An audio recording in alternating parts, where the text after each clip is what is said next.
Bom dia a todos, a todas. Estamos aqui com mais um estudo, mais uma aula da classe das Mulheres Adoradoras da Igreja Batista em Brás Cubas. Estamos estudando a carta de Paulo a Tito e hoje estamos no último capítulo, no capítulo 3. Uma carta relativamente curta, mas com princípios muito importantes para nós, Igreja do Senhor. Vamos orar então. Tenha em mãos a sua Bíblia para acompanhar a leitura. Caso queira fazer alguma anotação também, tenha papel e caneta. Oremos então. Senhor Deus, muito obrigada, Pai, pelo privilégio, pela oportunidade de estudar a Tua Palavra e de ter acesso a ela, Senhor. Deus, dá-nos do Teu discernimento, da Tua sabedoria, ó Pai, para compreendermos as verdades espirituais que o Senhor tem para nós hoje, neste ano de 2020, ó Pai. Tua palavra que foi escrita há tanto tempo, mas que é viva, é eficaz e é atual, ó Deus. Obrigada, Senhor, por isso. Obrigada pela manifestação do Senhor e por assim, ó Deus, termos acesso às verdades, aos princípios do Senhor para a nossa vida. Pai, em nome de Jesus, eu oro por mim, por cada uma das minhas irmãs, dos irmãos, oro pela nossa igreja, pela Igreja Batista em Brás Cubas, que o Senhor esteja conduzindo, ó Deus, direcionando sempre, ó Pai, de acordo com o que o Senhor quer para nós. Muito obrigada, ó Deus. Eu sou grata a Ti por essa oportunidade, por este privilégio, Senhor. Obrigada, em nome de Jesus. Amém. Muito bem, então abra sua Bíblia, Tito capítulo 3. Então, fazendo aí uma breve recapitulação, Tito, companheiro de Paulo, foi então levado para a ilha de Creta, né? Era uma importante ilha ali da Grécia, um ponto bastante estratégico para a pregação do evangelho, porque nesta ilha havia muitos portos, então muitas pessoas transitavam por ela. Então, além dos habitantes, também tinha essa transição de pessoas, de maneira que a palavra de Deus pudesse também alcançá-los.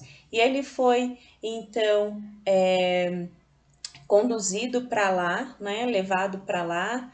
Paulo, assim, o incumbiu de estar fortalecendo as igrejas que já existiam e também organizando e escolhendo homens sábios para que liderassem estas igrejas. Então, Paulo traz aqui algumas orientações, conselhos que ele deveria compartilhar com aqueles irmãos, com esses líderes e também com os membros da igreja. Bom, a cultura ali daquela região, né, desta ilha de Creta, era uma cultura bastante idólatra, né, havia a questão dos deuses gregos, também muita corrupção, mentira, e a orientação é para que a igreja, para que os irmãos se diferenciassem desta cultura, desse comportamento, uma vez que receberam Jesus e que tinham então uma nova vida, eram então novas criaturas.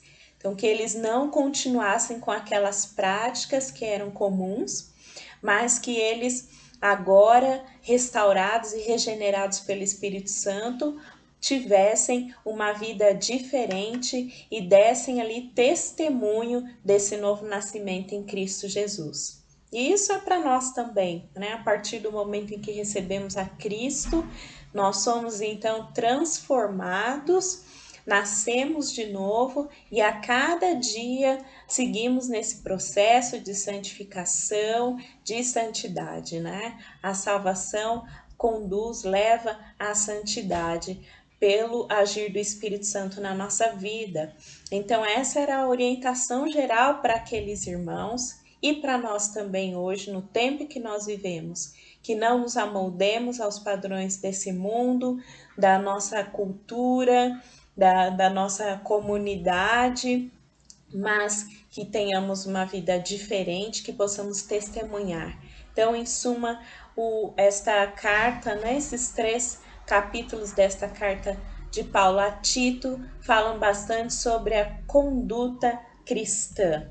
Então, abra sua Bíblia em Tito capítulo 3 e antes quero compartilhar aqui uma citação de Charles Spurgeon, que ele diz o seguinte: que o maior sermão da sua vida seja pregado pela sua conduta. Que o maior sermão da sua vida seja pregado pela sua conduta. Então, a advertência, a exortação era para que a doutrina, aquilo que era pregado, também fosse evidenciado nas atitudes e na conduta dos irmãos ali daquela ilha de Creta e para nós também. Que a nossa vida seja então um reflexo daquilo que pregamos, daquilo que acreditamos, da fé que nós professamos ter. Né? Que não haja diferença entre o que é pregado e entre o que é vivido, como declarou aqui Charles Spurgeon. Vamos ler então dos versículos 1 a 11, que trata então dessa exortação à igreja, à congregação ali, né, as congregações, na verdade, porque eram várias, de como deveriam então se comportar os irmãos, uma vez que receberam a Cristo, uma vez que creram pela fé na palavra que foi pregada. Vamos ler então Tito 3, do 1 ao 11. Lembre a todos que se sujeitem aos governantes e às autoridades. Sejam obedientes, estejam sempre prontos a fazer tudo o que é bom. Não caluniem ninguém. Sejam pacíficos, amáveis e mostrem sempre verdadeira mansidão para com todos os homens. Houve tempo em que nós também éramos insensatos e desobedientes. Vivíamos enganados e escravizados por toda espécie de paixões e prazeres. Vivíamos na maldade e na inveja, sendo detestáveis e odiando uns aos outros.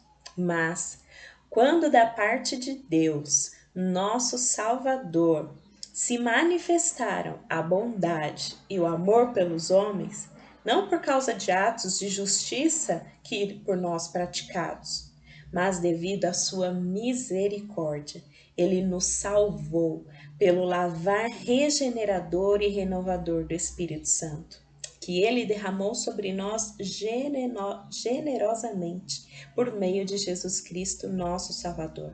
Ele o fez a fim de que, justificados por sua graça, nos tornemos seus herdeiros, tendo a esperança da vida eterna. Fiel é esta palavra e quero que você afirme categoricamente essas coisas, para que os que creem em Deus se empenhem na prática de boas obras. Tais coisas são excelentes e úteis aos homens. Evite, porém, controvérsias tolas, genealogias, discussões e contendas a respeito da lei, porque essas coisas são inúteis e sem valor.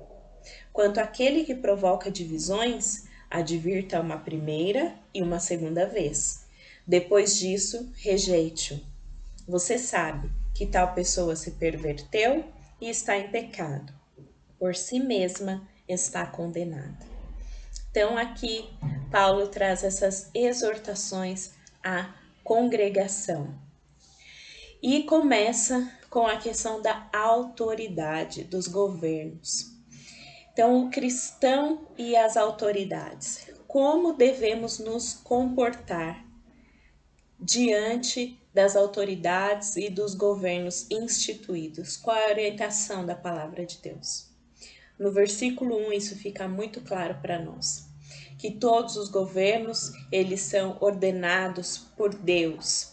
Então nós devemos nos sujeitar aos governos e às autoridades, sermos obedientes, prontos a fazer tudo o que é bom.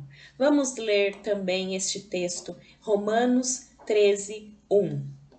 Romanos, capítulo 13, versículo 1. Nós vamos ler até o versículo 7. Romanos 13, do 1 ao 7. Submissão às autoridades.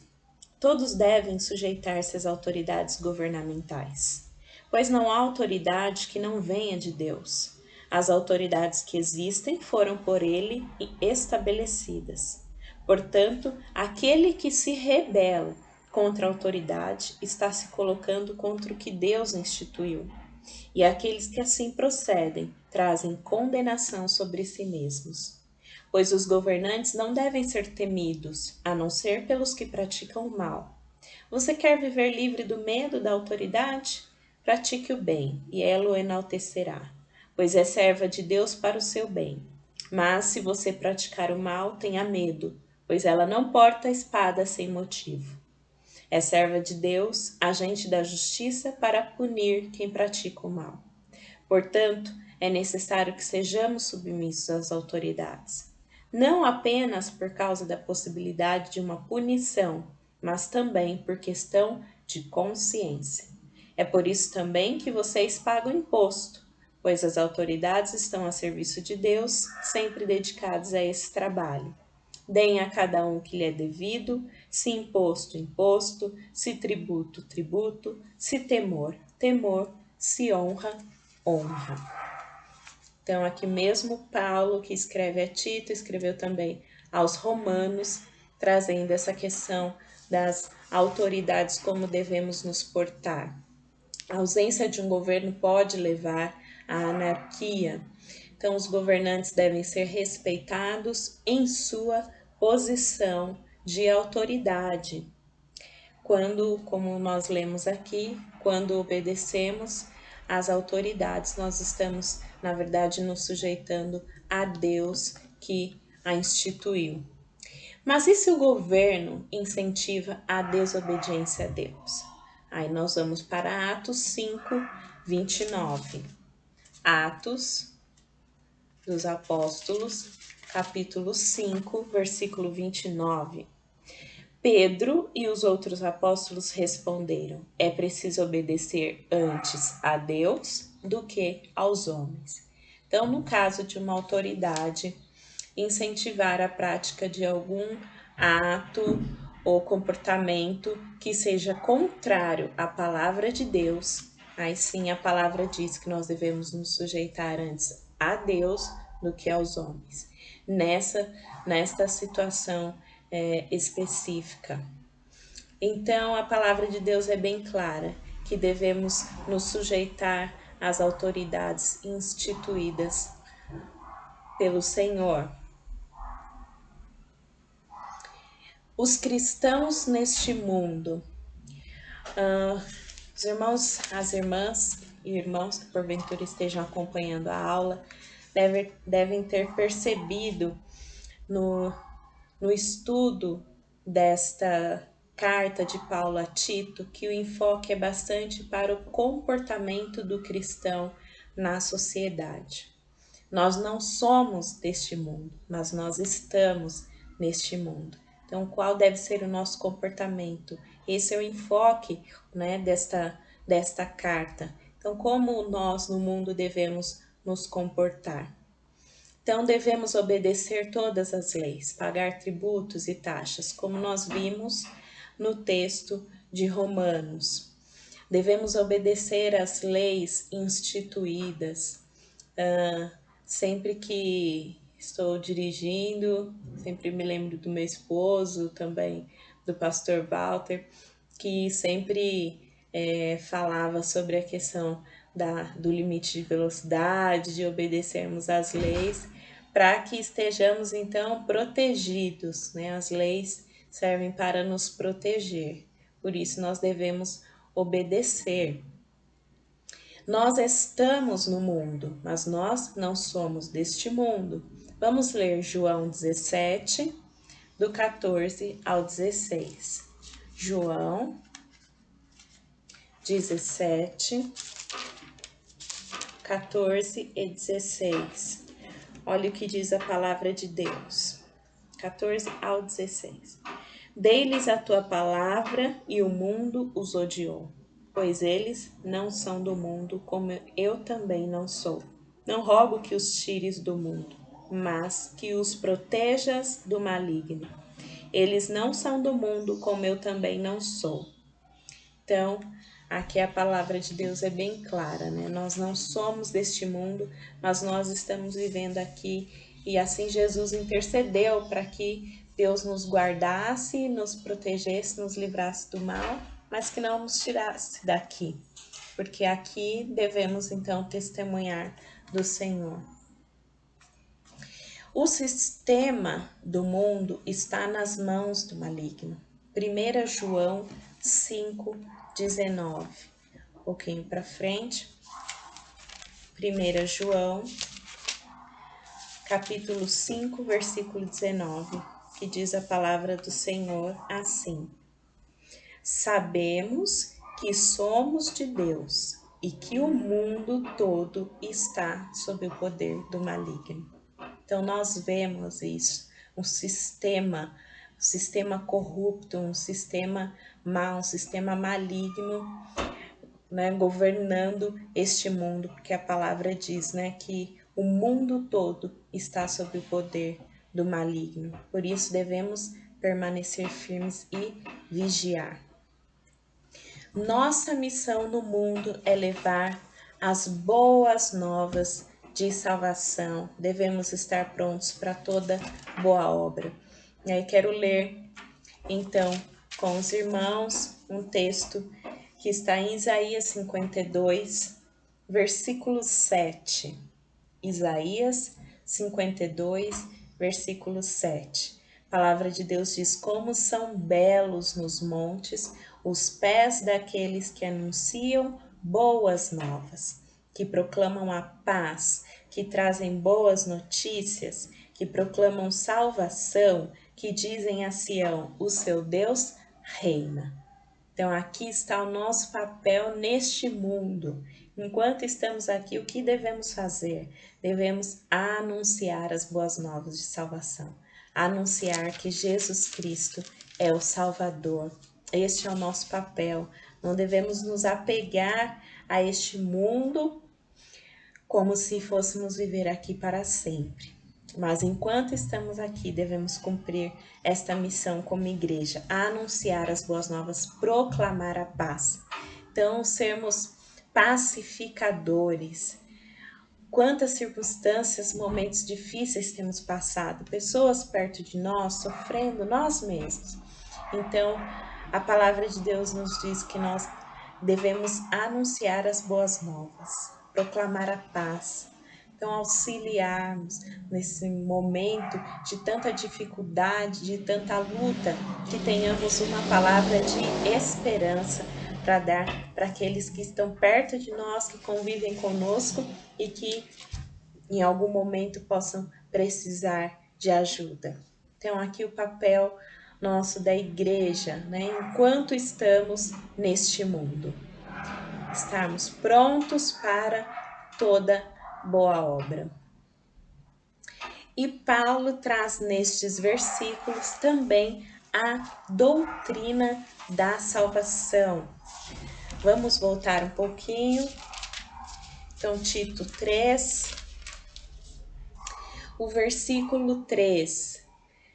Versículo 3 de Tito 3 diz assim. Aliás, versículo 3 mesmo. Diz assim: Houve tempo em que nós também éramos insensatos e desobedientes, vivíamos enganados e escravizados por toda espécie de paixões e prazeres. Vivíamos na maldade e na inveja, sendo detestáveis e odiando uns aos outros. Ou seja, assim como nós podemos ter governantes e outras pessoas também que pratiquem o mal, precisamos lembrar que um dia nós também estivemos nessa condição. E essa é a essência da doutrina da salvação, que todos somos pecadores. Não importa o tipo de pecado, todos nós somos pecadores. Diante de Deus, todos pecaram, todos estão destituídos da glória de Deus. Então precisamos nos lembrar disso quando olharmos para o nosso próximo com um olhar de indignação, de intolerância, e lembrarmos que nós já fomos assim também, mas um dia nós fomos alcançados. Né? Os versículos de 4 a 7 vão nos lembrar isso, que da parte de Deus se manifestaram a bondade e o amor, e não foi por causa dos nossos atos de justiça, porque se assim fosse, nós já estaríamos eternamente condenados. A palavra de Deus diz que nossos atos de justiça são como trapos de imundície. Então, diante de Deus, não há um justo sequer. E um dia nós fomos alcançados nessa condição. Fomos alcançados pela bondade e pelo amor. Então, da mesma maneira, devemos ter esse olhar de compaixão e de misericórdia pelo próximo. Então, essa é a natureza da salvação, né? E que Deus, através de Cristo Jesus, nos enviou, então, o Espírito Santo que faz essa obra na nossa vida. O versículo 8 fala, então, do resultado prático da salvação. Resultado prático. Fiel esta palavra e espero e quero que você afirme categoricamente essas coisas, para que os que creem em Deus se empenhem na prática de boas obras. Tais coisas são excelentes e úteis aos homens. Então, se empenhe na prática de boas obras. Essa é a natureza, né? Então, é o resultado, aliás, o resultado da salvação, a prática de boas obras. E aqui, quando o texto diz, né, sobre o amor para com todos, a palavra grega usada aqui é a palavra que origina, então, o termo filantropia.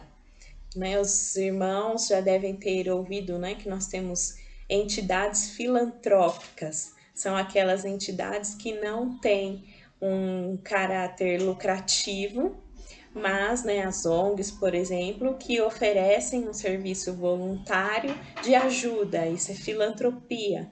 Então, vem exatamente dessa palavra grega que traz na sua essência o amor, a graça e a compaixão. Então, quando a palavra de Deus fala sobre o amor para com todos, então está querendo trazer esta ideia, né, de amor, de graça e de compaixão. Esse mesmo amor que foi demonstrado a nós, agora nós então podemos oferecê-lo ao outro. Né? Nós temos a fonte do amor que é Deus e podemos oferecer então esse mesmo amor, essa graça e essa compaixão àqueles que estão próximos de nós. Importante, as boas obras não conquistam a salvação, mas elas são resultado da salvação. Então, aquele que crê, ele pratica boas obras, como resultado daquele que é salvo. E aí, o texto vai falar também sobre, aqui no versículo 5, sobre o Espírito Santo, né? A terceira pessoa da Trindade. Muitas vezes não falamos muito sobre o Espírito Santo, mas que é fundamental, é essencial, é a presença de Deus em nós. E é Ele quem, então, faz esta regeneração e essa renovação das nossas vidas. Então, a palavra de Deus diz que Ele derramou sobre nós generosamente. Então, o Espírito Santo de Deus é derramado sobre nós generosamente. Ele é o agente neste nesta tarefa de regeneração. E a palavra de Deus é o instrumento que Deus usa então para nos regenerar, para nos mostrar como devemos viver agora. Todo cristão é habitado pelo Espírito a partir do momento em que ele nasce de novo. Então nós somos nova criatura, como está em 1 Coríntios 5,17, nova criatura, a partir do momento em que recebemos ao Senhor Jesus na nossa vida, num ato de arrependimento, de fé, nos entendemos como pecadores, nos reconhecemos como pecadores que carecem da graça de Deus. Então recebemos o Espírito Santo do Senhor e ele passa a trabalhar em nós e a agir em nós nessa regeneração da nossa natureza, nos renovando, nos tornando então nova criatura. Então Paulo traz essa questão da doutrina da salvação e termina então com algumas observações finais dos versículos 12 ao 15. Vamos ler? Tito 3, do 12 ao 15. Quando eu lhe enviar Ártemas ou Tíquico, faça o possível para vir ao meu encontro, em Nicópolis, pois decidi passar o inverno ali. Providencie tudo o que for necessário para a viagem de Zenas, o jurista, e de Apolo, de modo que nada lhes falte. Quanto aos nossos, que aprendam a dedicar-se à prática de boas obras, a fim de que supram as necessidades diárias e não sejam improdutivos. Todos os que estão comigo enviam-lhe saudações. Saudações àqueles que nos amam na fé. A graça seja com todos vocês.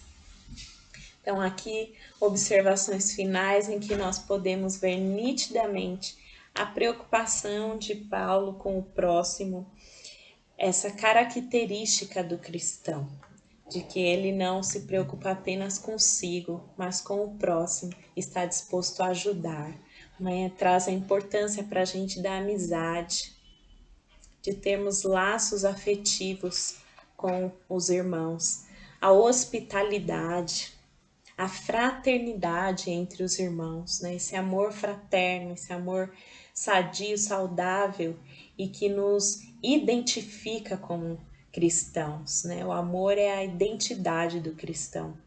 A generosidade. Então, Paulo fala sobre ser produtivo, né? Não sejam improdutivos, mas que sejam então produtivos. Trabalhem para suprir não apenas as próprias necessidades, mas para cuidar dos necessitados também. Quantas vezes nós temos, como nós temos sido abençoados por Deus, por que não dividir, né? Por que não compartilhar daquilo que nós temos recebido?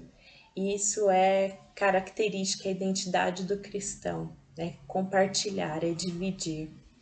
E aí, então, também nessas considerações finais, fala-se sobre a unidade, né? Uma só fé. Saudações àqueles que nos amam na fé. Que fé é essa? A fé no Senhor Jesus. E essa fé nos faz um com Ele. Vamos ler João 17.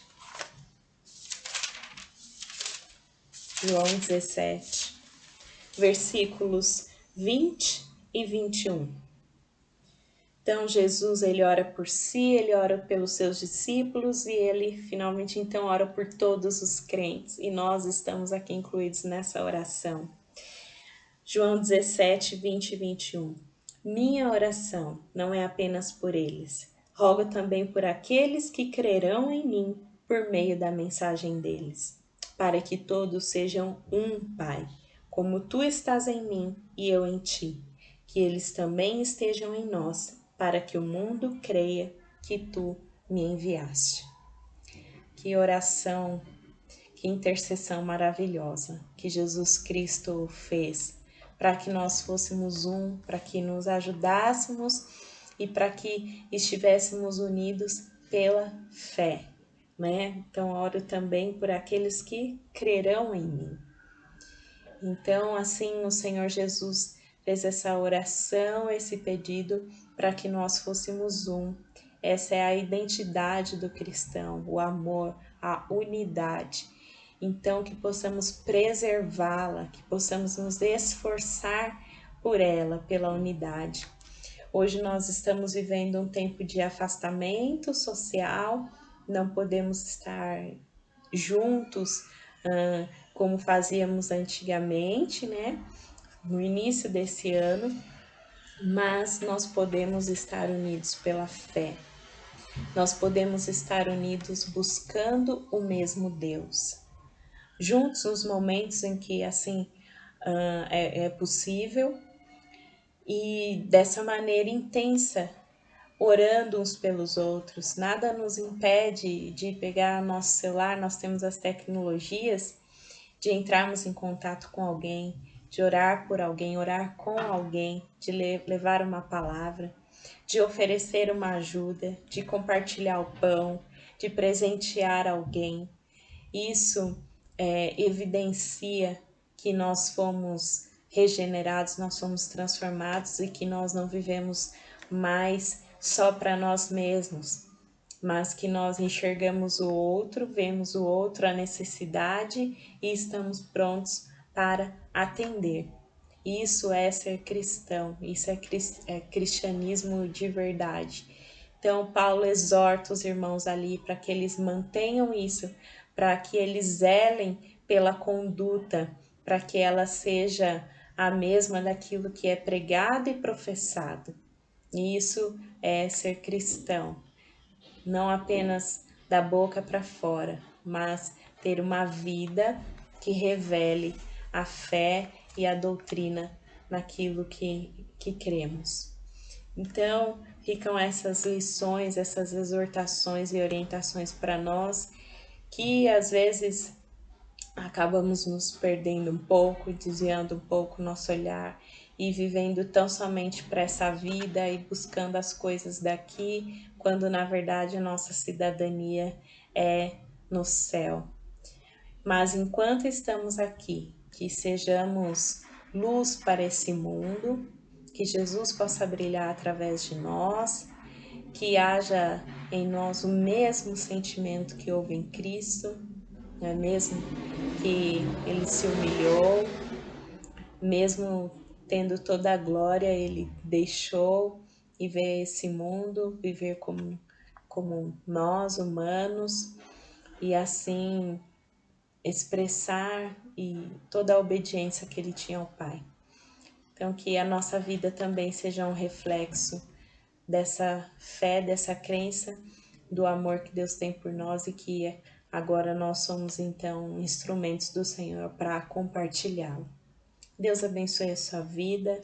No próximo domingo nós vamos estudar Filemon, né? Um capítulo só, mas também tem lições preciosas. Espero que tenha sido bom para você, que o Senhor complete essa palavra no seu coração e te espero no domingo que vem. Deus abençoe sua vida. Fique na paz.